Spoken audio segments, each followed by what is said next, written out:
Welcome back. Actually, excuse me. I'm picking where I left off last thing because I had to stop because I had to go use the bathroom. Yeah, we're going to talk about here Avengers Plus X and Blood Ties. This is simply put the what happened next for the X-Men just after the events of Fatal Attractions, where Magneto had his mind shut down. Though this storyline here would also lay the groundwork for Onslaught. Yep. At the start of the story arc, Exodus would kidnap Luna, the granddaughter of Magneto. So you have the Avengers, the X-Men have the Force to go to Genosha to get her back. And I should point out though who writes these issues now. Lobdell does the King X-Men issues. Yep. And I did check for Avengers West Coast because did Roy Thomas write this issue? Yes, he did. Now,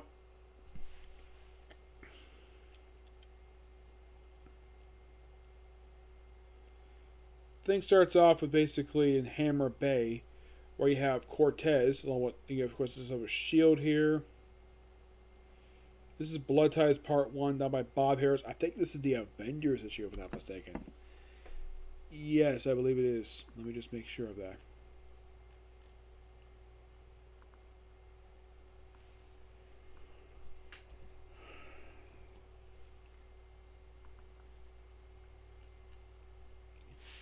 Yeah, Part 1 from... They say this is Family Legacy. It's not Reckoning. It's probably another book. Yeah, this is...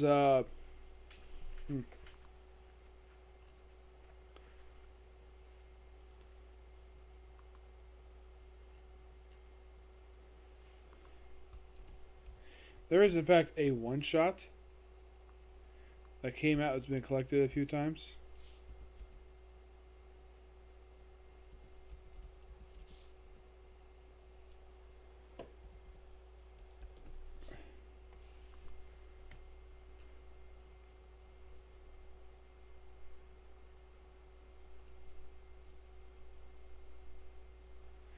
Yeah. Now, who writes these issues? Well, the opening part, which is from Avengers 368. This is done by Bob Harris, Steve Epting. They do the opening issue. The X-Men issue, that's my favorite. He's Andy Kubert. Of course, Roy Thomas does issue 101. As for the final part, issue 107, well, actually part 4 of the story, that one's done by Scott Lobdell. And 369, which is the finale for this thing, is done by, of course, Bob Harris. Yep. And it's a big aspect storyline because, of course, like I said, we're dealing with failed attractions. This is basically the Avengers responding to that. So, yeah, and of course, in the opening part, you have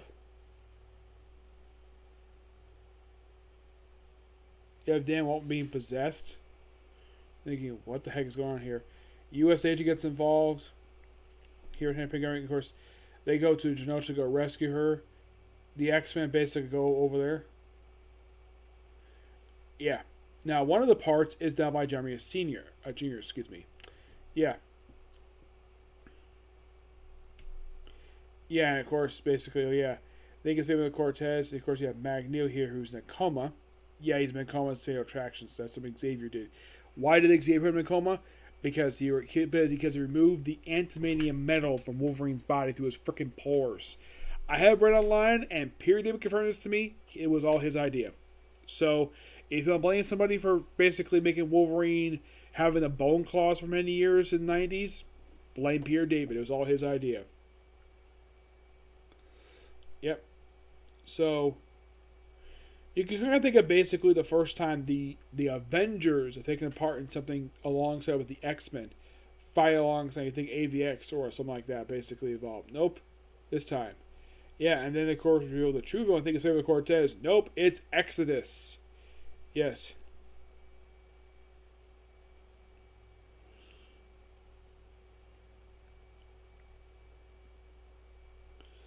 Yeah, and of course you have the Avengers. You have basically the Avengers take on X's, who's a villain from X-Men comics, and the first person to fight it was freaking a War Machine. Yeah, War Machine beats the crap out of him for a while. And we're to save all the citizens. Magistrate Elite, probably the previous human supremacist for Genosha. Fighting, fighting, fighting.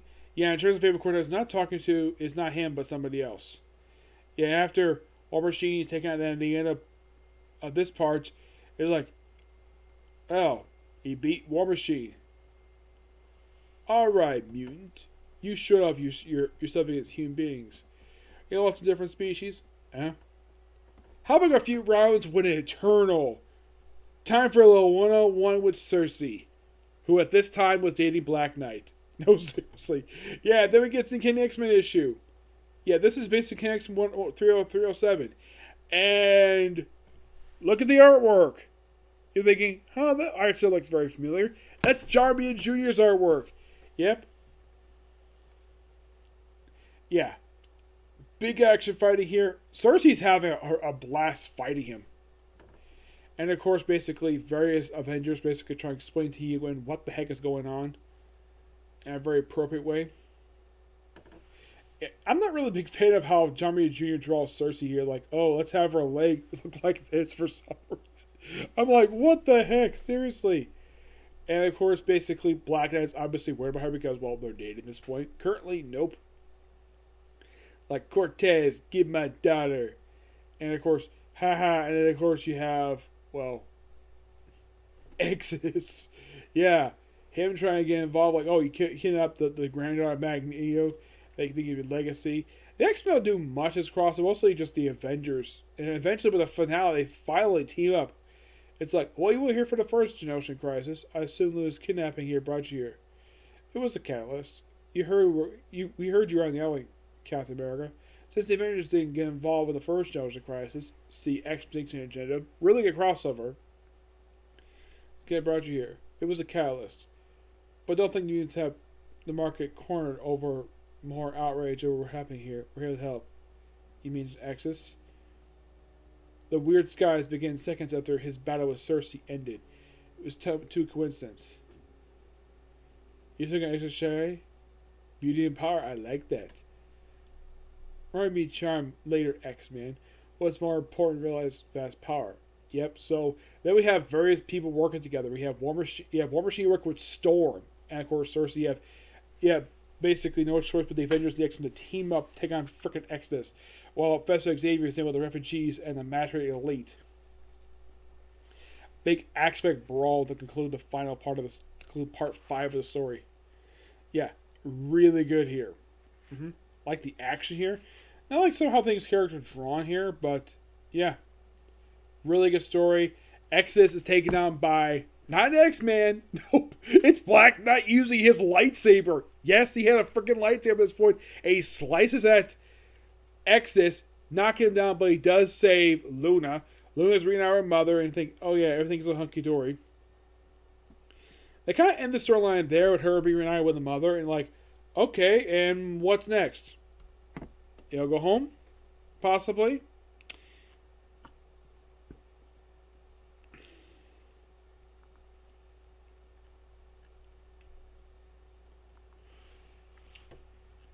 You could say that, yes. But honestly, I'm not sure. Like, you're probably thinking, okay, what was next for the Avengers? Well, they dealt with something else. They dealt with a group known as Delta Force right after this, who appeared just for 2 issues. And what happened with West Coast? They disbanded. Right after this crossover wrapped up, they disbanded. And for the Avengers, like right afterwards, it's like business as usual for them for a while. For the next couple of years, Onslaught starts up again.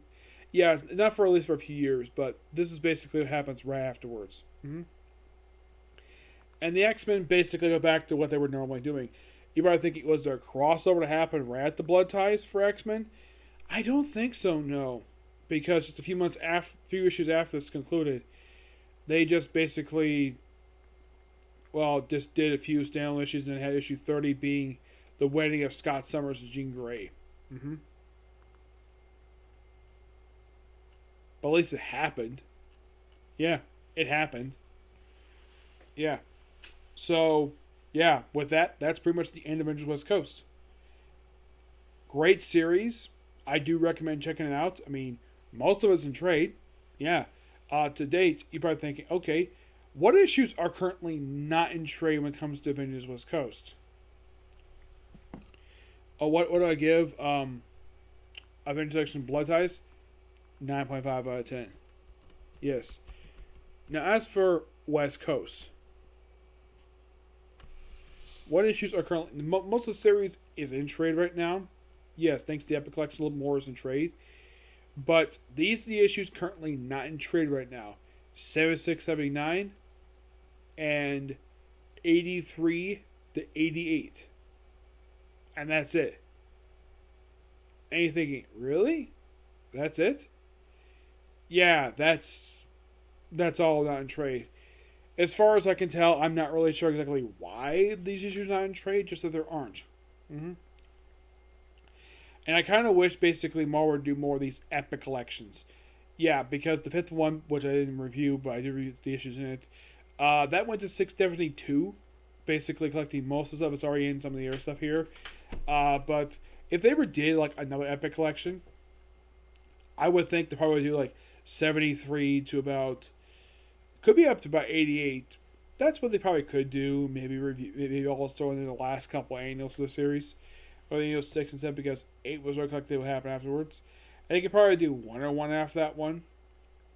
So there's probably enough for Epic Collection to do at least 2 more, and that's it. Yeah, at least 2 more.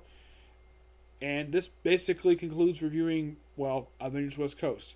Now, a future Comic Corner, I'm actually going to be discussing more Daredevil, obviously. And I'm also going to be discussing some DC trades. And I'm going to do some physical stuff after that. Mm-hmm. But this is going to be it for this particular video. Next one is going to be Baruto and then Calgary Summerless War, and that'll be pretty much it for today, okay?